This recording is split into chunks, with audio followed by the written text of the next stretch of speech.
София тази сутрин отвори врати международното изложение Европейско образование 2012.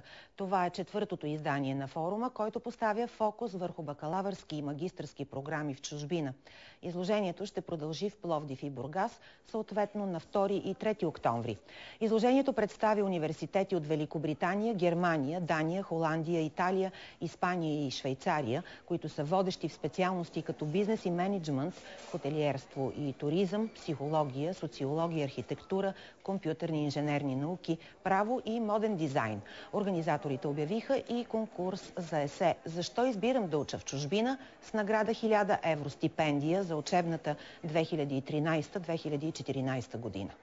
На изложението всички, които се интересуват от бакалавърски и магистърски програми в огромен спектър от дисциплини, могат да намерят подходящ университет и да научат подробности за процедурата за кандидатстване, условията за настаняване, възможности за финансиране на образованието им, а също така и тънкостите на подготовката на една успешна кандидатура за бакалавърска или магистърска програма.